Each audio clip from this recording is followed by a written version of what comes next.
கத்துக்கிட்ட மொத்த வித்தையையும் இறக்கிய தனுஷ். ராயன் பட கதை இதுவா?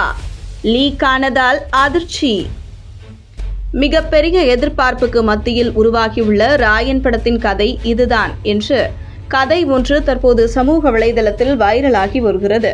தமிழ் சினிமாவில் ஹீரோவாக அறிமுகமான போது அதிகப்படியான விமர்சனங்களை சந்தித்த நடிகர்களில் தனுஷும் ஒருவர். தன்னுடைய தோற்றத்தை வைத்து கிண்டல் கேலி செய்தவர்கள் பலர் ஆச்சரியப்படும் அளவுக்கு மிக குறுகிய வருடத்தில் வளர்ந்து காட்டினார். தனுஷின் வளர்ச்சிக்கு மிக முக்கிய காரணம் அவரின் சகோதரர் செல்வராகவன் தான். இதனை பல முறை தனுஷே பல நிகழ்ச்சிகளில் கூறியுள்ளார். ஆனால் தன்னுடைய அண்ணனும் குருவுமான செல்வராகவனே கற்பனை கூட செய்யாத அளவுக்கு தமிழ் சினிமாவை தாண்டி பாலிவுட், ஹாலிவுட் வரை சென்றார் தனுஷ். இவரின் வளர்ச்சிக்கு உறுதுணையாக இருந்தவர் ஐஸ்வர்யா என்றால் அது மிகையல்ல. காரணம், தனுஷ் இன்று ஆங்கிலத்தை சரளமாக பேசவும் அவருக்குள் ஒளிந்திருந்த மற்ற திறமைகளும் வெளிப்பட்டது ஐஸ்வர்யா ரஜினிகாந்த் மூலம்தான். இப்படி பல விஷயங்களை நினைத்துத்தான் தனுஷ் கடைசி வரை ஐஸ்வர்யாவுடன் சேர்ந்து வாழ நினைத்தார். ஆனால் ஐஸ்வர்யா தன்னுடைய விவாகரத்து முடிவில் உறுதியாக இருந்தது மட்டுமின்றி விவாகரத்து மனுவை குடும்ப நல நீதிமன்றத்திலும் தாக்கல் செய்தார்.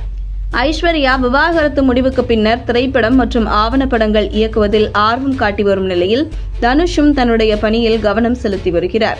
இந்த நிலையில் தனுஷ் தன்னுடைய 50வது படத்தை இயக்கும் வாய்ப்பை யாருக்கும் கொடுக்காமல் தானே இயக்கி நடித்துள்ளார். மல்டி ஸ்டார் படமாக உருவாகியுள்ள இந்த படத்தின் முதல் சிங்கிள் பாடல் வெளியாகி ஒட்டுமொத்த ரசிகர்களையும் கவர்ந்தது. இந்த பாடலை இசையமைப்பாளர் AR ரஹ்மானுடன் சேர்ந்து தனுஷ் எழுதி பாடியுள்ளார். இந்த படத்தில் தான் கற்றுக்கொண்ட மொத்த வித்தையையும் தனுஷ் இறக்கியுள்ள நிலையில் தற்போது இப்படத்தின் கதை குறித்த தகவல் ஒன்று சமூக வலைதளத்தில் லீக் ஆகியுள்ளது. அதாவது, தனுஷின் குடும்பத்தை கொலை செய்து விடுகின்றனர் சிலர்.